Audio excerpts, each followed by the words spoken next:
Muy buena noche. Muchas gracias por estar de nuevo con nosotros en Acción Positiva.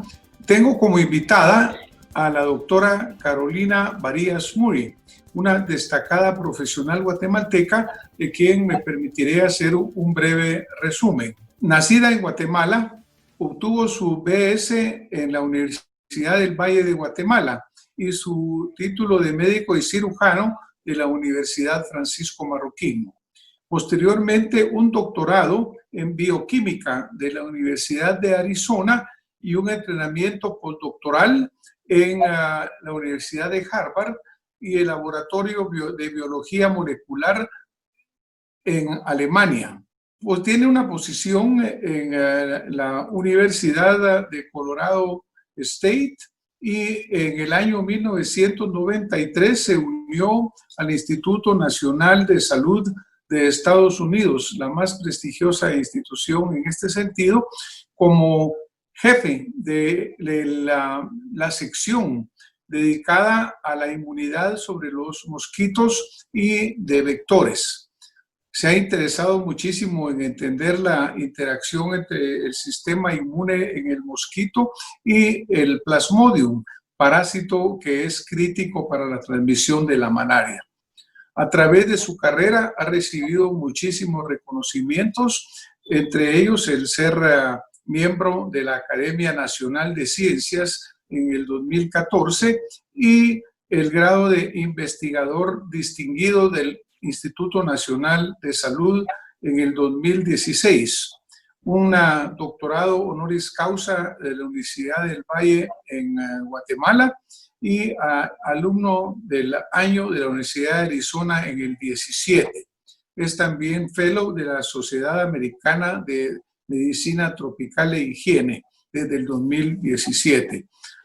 Le damos entonces la más cordial bienvenida a la doctora Carolina Varías. Bienvenida a su programa Acción Positiva, doctora.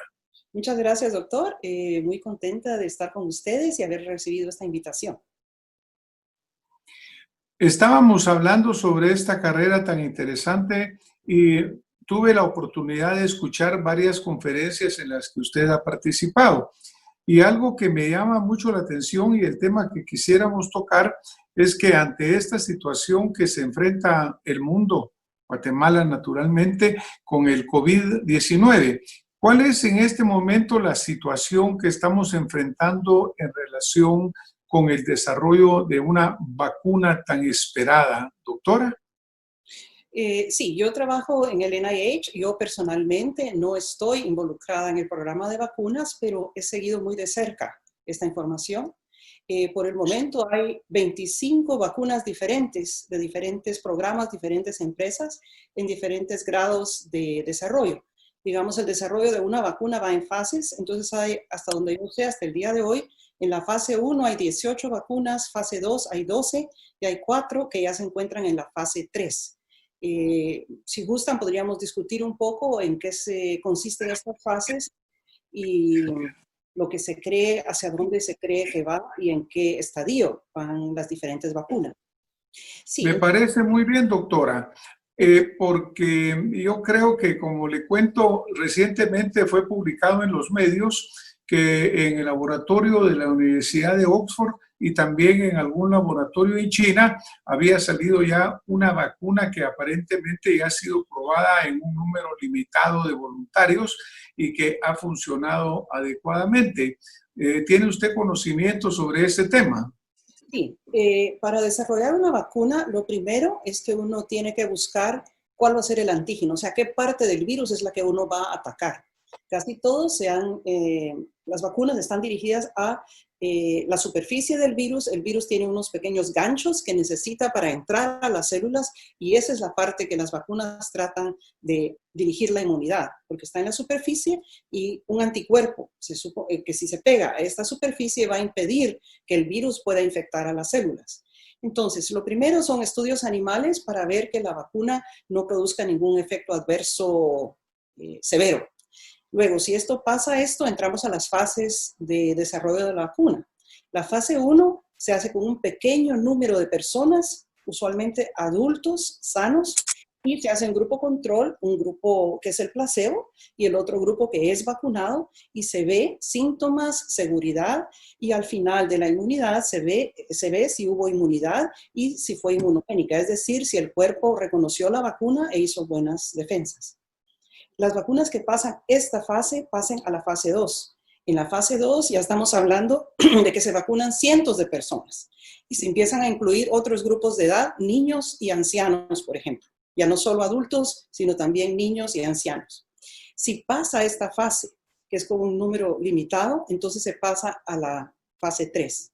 En la fase 3 ya estamos hablando de miles de personas vacunadas y se va a ver en las primeras fases, si notan, no hay exposición al virus. Es simplemente ver si la vacuna es segura, produce una respuesta inmune, y si en el laboratorio los anticuerpos que la persona hace son capaces de bloquear al virus en laboratorio.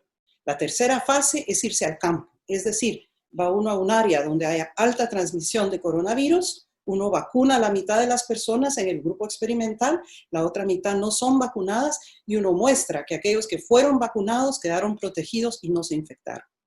Esa es la fase que está saliendo en los medios, que acaban de iniciar por lo menos 2 de las vacunas, una de Oxford, de Inglaterra, y la otra que es del NIH. Son 2 vacunas que han tomado 2 estrategias un poco diferentes. La de Inglaterra usan adenovirus, que es un virus que infecta las células pero no las daña y produce inmunidad. Y la otra es la vacuna del NIH, que se basa en inyectar, digamos, en vez de producir una proteína, se inyecta el material genético, es decir, el RNA, para que la célula misma del músculo produzca la proteína y la vacuna. Es una vacuna, la del NIH, muy novedosa. Creo yo que esa tiene una ventaja, que se podría producir en cantidades masivas y estar más rápidamente disponible a nivel mundial, sobre todo en países, digamos, que estamos en desarrollo, y que vamos a tener que comprar la vacuna de otros lugares porque no la podemos producir nosotros mismos. Muchísimas gracias, doctora. Es una información muy importante porque ante la incertidumbre de que el virus continúa, hay rebrotes constantemente, países avanzan y retroceden en las diferentes fases, pues pareciera que la inmunidad de rebaño, como se le llama, o de herd immunity, está bastante difícil de conseguirse, y la vacuna como que está siendo la esperanza. Ahora, dentro de la entrevista que tuve el gusto de escuchar, surgió un tema muy interesante que usted y otros 2 distinguidos colegas, también guatemaltecos investigadores, han traído a la colación, y es el hecho de la posibilidad del uso de la vacuna BCG contra tuberculosis para utilizarlo en el tratamiento de este virus. ¿Nos podría usted comentar cómo nace esa inquietud, de dónde se origina y cuáles son los hechos que los hicieron a ustedes pensar en que esta vacuna pudiera ser útil para este propósito? Sí, claro. Como usted mencionó al principio, yo he trabajado muchos años en inmunidad de mosquitos, inmunidad innata. Y he participado a congresos internacionales, algunos de ellos en Holanda.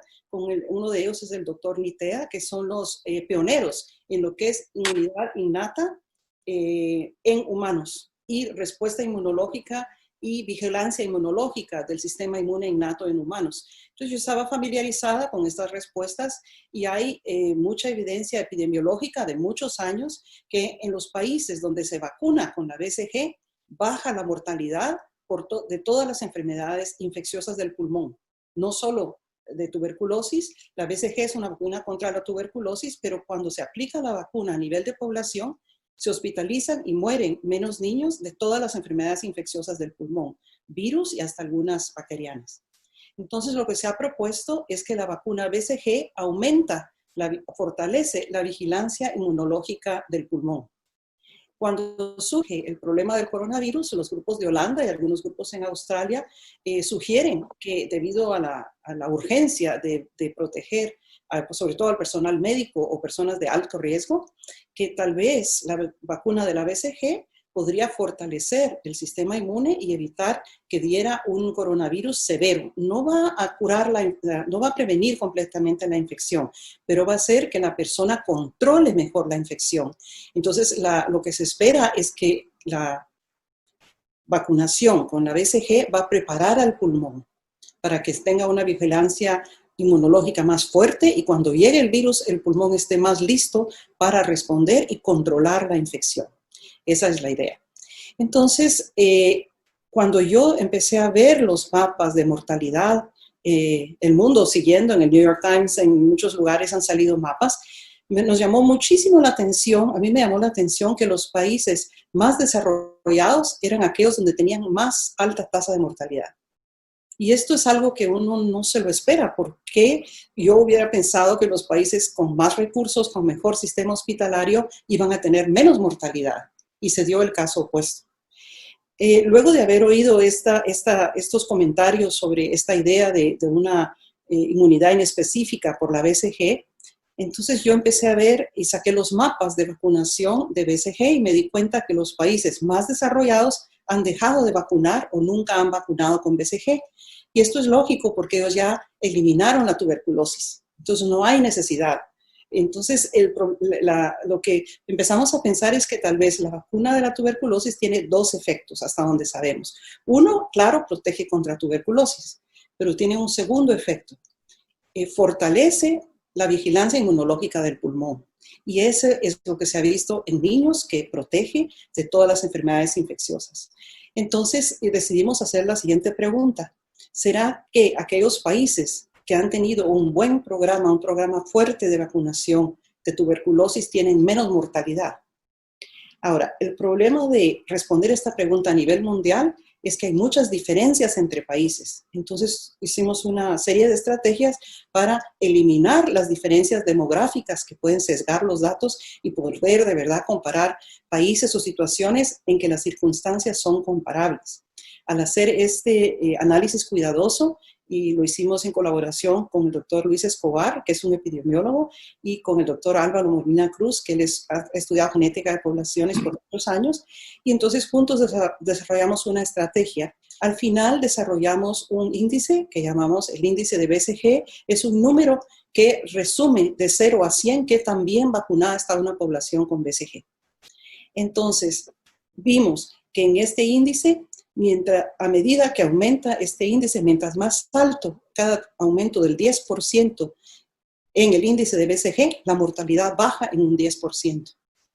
Y los casos más extremos son países donde han vacunado por 75 años ininterrumpidamente al 97-98% de la población. Ahí la mortalidad es bajísima, es 10 veces menos que en países donde nunca ha habido vacunación con BCG. Entonces, la evidencia epidemiológica es muy fuerte y otros grupos, el grupo de la Universidad Hebrea de Jerusalén ha también hecho un análisis con otra estrategia estadística y llegan exactamente a la misma conclusión.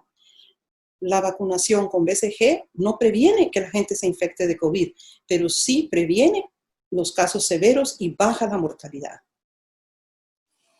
Es sumamente interesante. Vimos algunos mapas que usted presentó, los estamos poniendo ahora también en pantalla, en los cuales se puede ver, doctora, lo que usted señala tan claramente.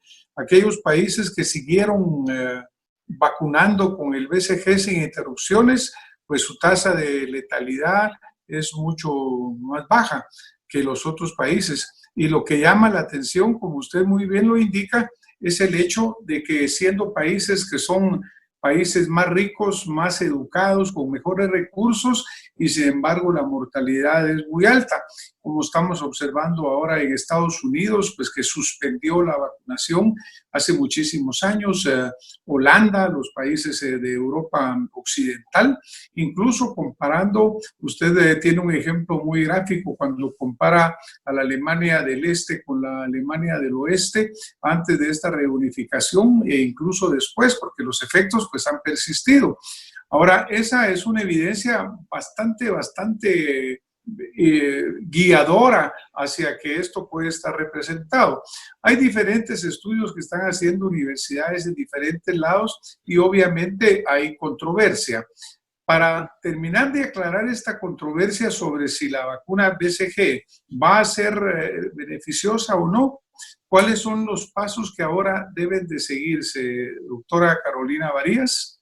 Sí, quisiera comentar que hay un estudio de Israel, de hecho, que muestran que no hay efecto de la BCG, pero ellos lo que muestran es que el número, toman personas, ¿verdad?, que llegaron con síntomas y tomaron personas de una edad en que estaban vacunadas, 35 a 37 años y otros un poco mayores, de 39 a 40, y ven que en los dos casos, de toda la gente que llegó con síntomas respiratorios, el 1% en los dos grupos fue positiva para COVID. Pero entonces yo creo que esos datos están de acuerdo con lo nuestro. La vacuna de la BCG no previene que uno se infecte con COVID. Lo que va a prevenir es que le dé una infección severa, que le dañe el pulmón, que le deje daño o que lo mate. Entonces yo creo que no hay contradicción. Lo que dice el estudio de Israel es que tenga usted la BCG o no, se va a infectar con COVID. Ahora, lo que hubiera sido interesantísimo y que no lo muestran es cuál fue la carga viral de los vacunados versus los no vacunados, porque creemos que podría haber un efecto en que sí, uno se va a infectar, pero si uno controla mejor la infección, uno podría estar manejando cargas virales más bajas. Ahora, la prueba, todos los estudios, cualquier estudio epidemiológico, lo que nos da es una guía para decirnos, aquí hay un fenómeno biológico importante, estamos midiendo una señal a nivel mundial, a nivel poblacional. Ahora, lo que falta es la prueba causa-efecto, es decir, yo agarro un grupo de personas que tengan un riesgo similar de infección, vacuno a la mitad con BCG, a la otra mitad no la vacuno, y pasado unos meses veo cuántos tuvieron COVID severo en los dos grupos. Cuando uno ve una diferencia ahí, ya queda comprobado, queda demostrado que la vacuna protege. Ahora, algunos de esos estudios se han iniciado ya en Holanda y en Australia. El problema que tienen ahí, creo yo, es que ya controlaron la infección. Entonces, ¿cómo van a demostrar si están protegidos o no si ya no hay infección? Estos estudios se tienen que llevar a cabo en un lugar donde haya una tasa de transmisión alta, ¿verdad? El momento es importante. Yo creo que Guatemala sería un lugar muy bueno para hacer un estudio de este tipo, sobre todo pienso yo en personal de salud a nivel hospitalario, porque lamentablemente estamos perdiendo muchos médicos, porque son los que están más expuestos y probablemente ellos exponen en los hospitales donde llegan las personas que no han controlado la infección y probablemente los que tienen cargas virales más altas. Entonces no solo se infectan, sino probablemente se infectan a dosis altas. Entonces queda la pregunta, ¿se podría iniciar un estudio o un programa piloto para ver si la vacunación, sobre todo aquellos de mayores de 40 años, y podemos hablar de por qué la edad tiene que ver con la historia de vacunación de Guatemala, si uno podría vacunarlos y de esta manera evitar que si se llegan a infectar, evitar que desarrollen un cuadro severo y que tengan un daño permanente o letalidad como resultado de esta infección. Muchas gracias, doctora Carolina Varías. En Guatemala, según recuerdo, tenemos 55 años aproximadamente de estar vacunando contra el BCG sin interrupción, con una cobertura, de acuerdo a una información estadística que también observé en sus tablas, de un 60 a 62% de cobertura, lo cual pues está bastante bien relacionado con otros lugares del mundo que la suspendieron. Ese estudio sería, entonces, ¿usted considera factible de hacerlo en Guatemala? Y por otro lado, ¿cuáles son los riesgos que puede conllevar el inyectar esto en pacientes que no han tenido esta inmunización? Sí, mire, la cobertura de Guatemala depende muchísimo de la edad. Aquellos que son menores de 25 años están re bien, como en buen chapín diríamos, están rayados, porque tienen 92% de cobertura. Los que están de 25 a 30 años de edad tienen 62% y los de 30 a 50 tienen un 30% de cobertura, de 30 a 55 y los mayores de 55 no están vacunados. El problema es que tenemos a los grupos que más susceptibilidad tienen a COVID severo, esos son los grupos que están muy poco vacunados en el país. En cuanto a seguridad, hasta donde se sabe, la vacuna BCG es una de las vacunas más usadas, se han puesto millones de dosis, ya se pasó la fase 1, 2 y 3, diría yo. Aquí lo que falta es ver si la vacunación protege o no contra el COVID. Es decir, la parte de seguridad, es una de las vacunas más puestas, se le pone a millones de niños recién nacidos todos los años. En adultos usualmente no se pone porque ya no se gana mucha inmunidad contra tuberculosis. Ahora, la pregunta es, ¿será que al darle esta vacuna a un adulto podemos fortalecer el sistema inmune por lo menos por 6 meses o a un año hasta que nos llega la vacuna específica para el coronavirus? Esa es la pregunta. ¿Cuál es el costo-beneficio si esto nos evitaría las hospitalizaciones y las muertes? Podríamos evitar. Entonces tendríamos una pandemia, pero con mucho menos sufrimiento humano y con una capacidad más rápida de reabrir la economía y de recuperarnos, ¿verdad? De la posible recesión que se puede venir con consecuencia de esta pandemia. Entonces yo creo que sí se podría hacer, yo creo que en ambientes hospitalarios. Yo he estado conversando con algunos colegas, con la doctora Casali en el Hospital Roosevelt, y creo que tal vez a nivel de personal médico es tal vez el grupo que requiere más atención porque están falleciendo muchos médicos. Cada semana salen 2 o 3 anuncios, pues, ¿verdad? Del Colegio de Médicos haciéndonos saber que tristemente el personal de enfermería, el personal médico está falleciendo en la línea de batalla. Entonces, ¿será que podemos protegerlos? ¿Son esas muertes necesarias o podrían evitarse a través de una vacunación? Muchas gracias, doctora. Mire, ¿qué tiempo tardaría el hacer este estudio para llegar a tener conclusiones, pues, que fueran sustentables y que hicieran tomar una decisión en favor o no de hacer de inyectar la BCG en una forma más amplia? ¿Cuánto tiempo llevaría desarrollar estos estudios en poblaciones limitadas al principio y luego en poblaciones más amplias? Sí, yo creo que eso dependería un poco depende de la tasa de infección y del tipo de estudio que se haga. Normalmente los estudios clínicos tardan mucho tiempo porque tarda unos 6 meses en hacer el protocolo, que se lo aprueben. Entonces son procesos muy largos. Por otro lado, no queremos entrar a hacer una vacunación a una escala muy grande sin tener datos. Yo creo que se podría empezar, por ejemplo, en los hospitales nacionales, yo sugeriría, y tomar muestras representativas de los diferentes grupos etarios y tener personal por ejemplo, del Hospital Roosevelt, el Hospital San Juan de Dios, que son los más accesibles quizá y con un número grande de personal, y hacer un grupo control y un grupo vacunado y empezar a ver 2 cosas, pensaría yo. Uno, digamos, cuántos se enferman y la gravedad, y segundo, si llegan a infectarles, qué cargas virales están manejando. Es decir, si la vacunación baja, aunque se infecten, uno pensaría que si controlan mejor la infección, aún los que salgan positivos, uno pensaría podrían tener cargas virales más bajas. Esto ayudaría a tener menos transmisión, menos probabilidad de transmisión y una recuperación más rápida. Doctora, creo que sería muy interesante continuar con este proyecto y pues estimulamos a usted y a los distinguidos colegas guatemaltecos que usted ha mencionado para que pudiéramos seguir adelante con este proyecto que es tan importante.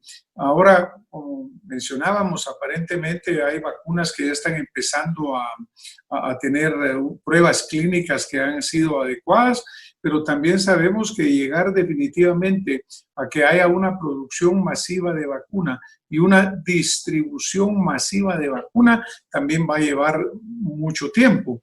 Y la inmunidad, pues, del rebaño va subiendo también bastante lentamente. Doctora, estamos ya muy cerca de terminar el programa. En un par de minutos, ¿cómo me podría usted resumir cómo ve usted la situación del desarrollo de la pandemia en Estados Unidos, en Guatemala y en el mundo? Un resumen muy corto, por favor. Sí, yo creo que, por ejemplo, en Estados Unidos está muy claro de que hay mucha susceptibilidad a la infección cuando intentan abrir la economía, sobre todo si se hace en un mal momento, es decir, para poder abrir hay indicadores de cuándo se debe abrir, pero a veces hay falta de paciencia y uno quiere abrir antes de tiempo. En Estados Unidos esto no ha funcionado. En el momento que se sobrepasó o se aceleró el proceso, se vino un segundo pico de infección y eso tiene un costo humano enorme. Cuando hablamos de inmunidad de rebaño, eso es muy deseable, pero no a través de una pandemia. Uno quisiera adquirir esto a través de vacunación. Es decir, que la vacuna y la inmunidad a nivel de grupo proteja a todos, pero no con un costo humano y con la mortalidad que se está dando. Esta idea de infectémonos todos y no importa, no solo es morirse o no, los que sobreviven, la gente que le da severo, hay un estudio español que dice que la mitad de las personas que sobreviven a un COVID severo tienen daño neurológico permanente. Muchos tienen daño pulmonar. El costo es tremendo. Entonces, yo creo que Guatemala, por ahora, en general, para mí las cosas han ido mejor de lo que yo esperaba. ¿Por qué? Porque Guatemala es un país donde hay mucho hacinamiento, hay mucha pobreza y donde hay mucha gente viviendo muy cerca. Es imposible parar la transmisión. Simplemente el número de personas que viven por casa y el número de casas por kilómetro cuadrado determina qué posibilidad tiene usted de infectarse. Ahora, a pesar de todo eso, las medidas, aunque hayan sido dolorosas, han funcionado. ¿Por qué? Guatemala logró atrasar por lo menos 2 o 3 semanas la llegada de la pandemia. Eso dio tiempo de hacer hospitales. Si esos hospitales específicos para COVID no se hubieran hecho, se hubiera sobrepasado la capacidad del Roosevelt y del Hospital General en San Juan de Dios, y habrían muerto muchísimas personas por falta de tratamiento médico. Y eso sí es trágico, tener la posibilidad de salvarlos, pero no tener los recursos. Eso se logró, es una gran medida. Esperemos que se mantengan las medidas como están por un tiempo, por lo menos, porque ahorita están a capacidad máxima los hospitales, pero todavía se puede dar atención. Esperemos que eso se pueda mantener y sería pues muy beneficioso si se pudiese bajar el número de personas que desarrollan COVID suficientemente severo. Si la vacuna funcionase y ya no hubiera necesidad de hospitalizar a las personas, esto cambiaría el panorama completamente desde el punto de vista humano y desde el punto de vista económico, por supuesto. Muchísimas gracias, doctora. Le agradecemos el haber compartido con nosotros su experiencia y sus conocimientos. Nuestra audiencia creo que ha quedado muy bien informada sobre el trabajo que ustedes están haciendo. Adelante con este proyecto de desarrollar la posibilidad de que la vacuna de tuberculosis pueda aplicarse y pueda ser de utilidad. Le enviamos un saludo muy cordial. Muchísimas gracias por estar con nosotros, y a todos ustedes que han estado acá en Acción Positiva, les deseamos muy buena noche y les agradecemos que hayan estado con nosotros y con la doctora Carolina Varías Muri. Muy buenas noches, doctora. Buenas noches, doctor. Muchas gracias por la invitación. Ha sido un gran gusto. Me fui de Guatemala, pero el corazón lo dejé allá. Gracias, doctora. Muy buena noche.